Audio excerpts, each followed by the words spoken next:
side, all right?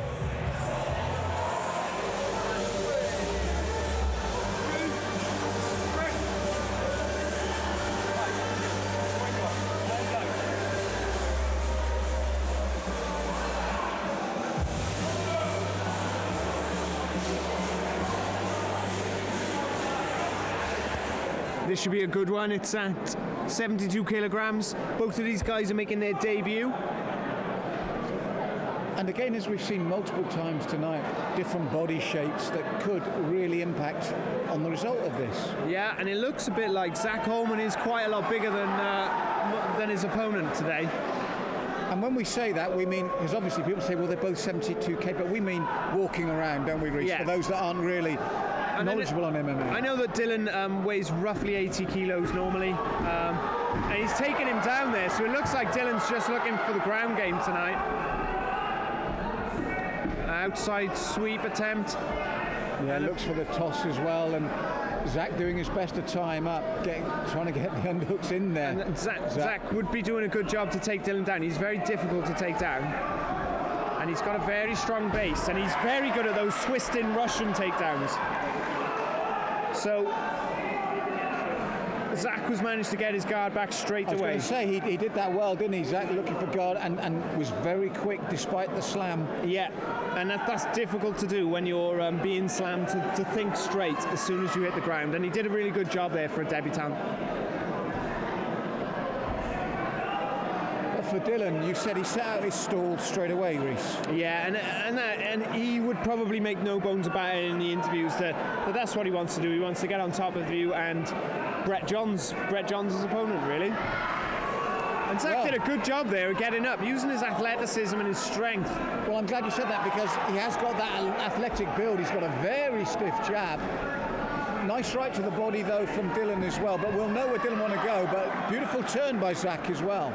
And if Zach can keep Dylan away, it's going to do him a lot of good in this fight, I think. Well, that's what I was saying about the physical attributes. You've got to work to them. But again, as we've seen earlier in the night, Dylan did a good job of setting up the takedown attempt, which is so important. We look at people making their debuts, we look at the amateur ranks, and how many times do you see a takedown attempt without the setup? That's absolutely right, and sometimes that can take away from the grappler, really, because they start to get more nervous as time's going by, and they're not getting the takedown. But also, when you mentioned for the grappler, what it does then, and Dylan showed that perfectly, is when you're throwing your own leather, you're protecting yourself in that actual takedown attempt. Whereas we've seen people before on the debuts going for the takedown, getting caught clean on the way, and Dylan made sure that didn't happen. Yeah, and he did a really good job. I think it was that in between grappling and striking. He did a great job of making sure it became grappling, like he's doing again now, where he's making it so difficult for Zach to grapple that he can't strike, because Zach looks very good with strikes. And he needs to be, and he needs to keep that range. But as I said, I've been impressed with the way Dylan transitions ranges to make sure he gets in tight and close to stop Zach using those natural attributes. And it sounds like a negative, but it's a positive. He's very single-minded, similar to how Zach is very single-minded in the knees. As soon as Zach kicked a few minutes ago, he went straight in to grapple with him. Well, we saw with Rob Bennett from Twister MMA how your strength can be your weakness, but when it's really on form, how it can really work for you. Yeah, and that's absolutely right. And I think across the length of this first round, it's worked for Dylan still. Zach had a nice rotation. He's put in 3 nice knees, but apart from that, he was on the defensive the whole time. Yeah. I think in terms of damage, I think probably Zach has taken the round because of the big knees. But I think for dominance and in the judges' eyes, it's going to be a Dylan Steele round. And obviously they're both very young, so there's a lot ahead for both of these guys, you know. I mean, there, do you see that? Zach hinted at the knee straight away, which is what I wanted him to do in the middle of the cage there. Yeah. He just hinted that right knee was coming through. And it makes Dylan think then, you know, do I want to take him down? And he does it again, and this is good change. As you said, for fighters so young, those changing tactics are always good to see. Yeah, and you can see that. I'm really impressed with both of these guys. They're young guys. There you go. Sorry to interrupt there, but Zach caught him on the way, and Dylan has to think now. Yeah, and he lost his balance a bit there, which is always a bit demoralising as well.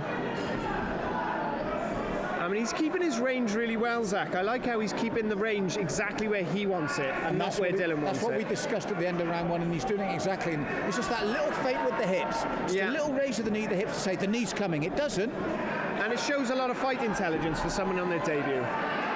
Now he switched inside and out, and again we talk about young men. Dylan checked them both. It's great to see these two.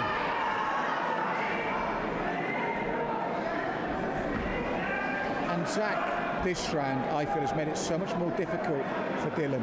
He has, and now Dylan really needs to make this takedown count. Because so far Zach has been doing well this round. And he's got a good base here. He's going to make it difficult for Dylan again with that base. And he's very, very strong, it looks like, Zach. Very difficult to take down. Looks like he's very powerful. Oh, and Dylan's gone for a takedown and ended up on the bottom in mount, and now he's taking some shots. Yes, it was.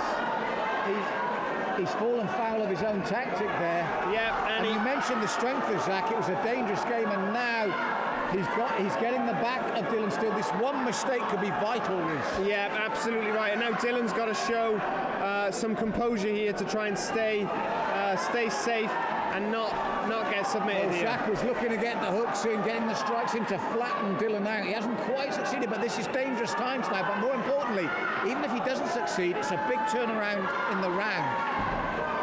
So Dylan now needs to stop that far side hook coming in. Both hooks are in now, so he just needs to try and get himself out. At the moment, he's just taking quite a lot of shots. Well, it's a dangerous position now, as you said. What with the hooks in, and he tried to get out the back door, but these are dangerous times for Dylan Steele now. And in terms of this round, a no-lose situation for Zach Holman. If he doesn't get the submission, it's a big round in his favour. Oh, and I think he had a figure 4 for a second, which is probably much worse for Dylan, but Zach is doing a good job on the ground. I'm quite surprised at this. He looked more of a striker, and now, given the chance, his grappling is quite good over Dylan. And it was a mistake he capitalised on. Dylan was doing well, he almost had the choke in, but we've got the last 10 seconds. But Dylan has really paid for that one mistake.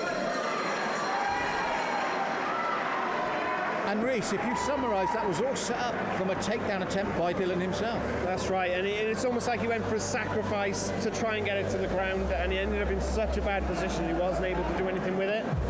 If Zach keeps this momentum going, he's going to take the win, and that for me is key now.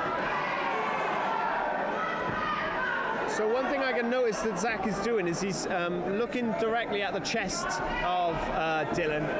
And I think that's mean that he's missing a few punches when they're coming in. Because he's looking to clinch and throw the knee. Watch the way he comes in. He came in twice there coming forward for almost like a traditional Thai plum clinch to bring the knee in, and he didn't. Whereas before, I think in the last round, he just frustrated Dylan. But there you go. You know he wants the knees. But the difference between round 1 and 2, you mentioned about timing and waiting. Yeah. He feinted those knees to make Dylan double think himself, and he didn't this time. And he's paid the price again. That's absolutely right. That was the momentum I was talking about. All those feints and lovely little movements around 2 disappeared to genuinely try and land the heavy knees in 3, which gifted Dylan the takedown. That's absolutely right, yeah, and where he didn't throw those little feints like he did in round 2, where he was showing, I'm going to knee you if you try and take me down. And what did it do? It made Dylan think, second guess himself, and then when it finally happened, Zach was ready. Here, no feints, went for the big knees, and Dylan was more comfortable with that, actually better able to feel that contact, know where the leg is, and the takedown was easy for him.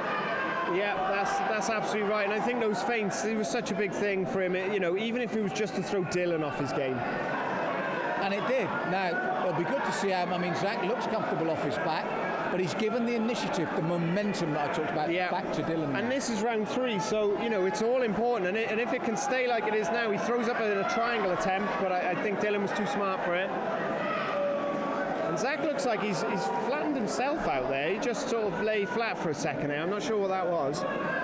But it looks like he's trying to play quite a high guard and use his strength to get a trial. Dylan just past the guard there. That was a great counter to the attempt at the strength triangle where he was forcing Dylan into the triangle. That was a really good job. And this is what I mentioned about momentum. Dylan feels comfortable again now. He feels happy again now. You could see the frustration. For me, the mistake was born of the frustration with the way Zach was handling him.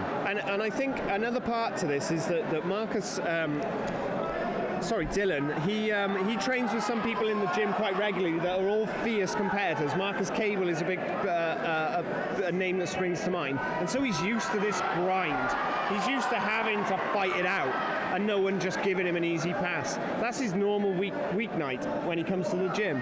So I feel like in this third round, you know, this is where he's just going to keep gritting away. What I'd like to see Zach do is to try and do a bit more to get up. I was going to say, because Chris Rees has looked at the clock and he's basically told Dylan he's more than happy where this is now. He's happy for this to stay there. Yeah. I heard him say, keep him in. Last 10 seconds, that's all he needs to do is keep him there now. And that's absolutely right, and that's the professional part of the sport. Oh, well done, Dylan.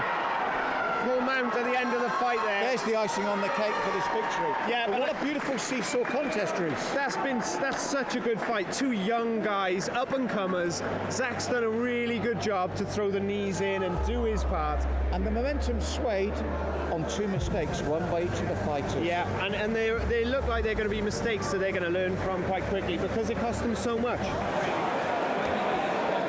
Ladies and gentlemen, 3 hard rounds in the action of 2 stars over 50. Let's hear from both young warriors in the cage. And they have taken us to a majority decision in favour of the blue corner, Zach Holman. Congratulations on your win against a tough opponent. How did you feel the fight round? Oh, it was good, mate. I should have finished it in the second round, to be honest with you. I had the back. Should have finished it, but you know, we'll go back and have a look. On to the next fight.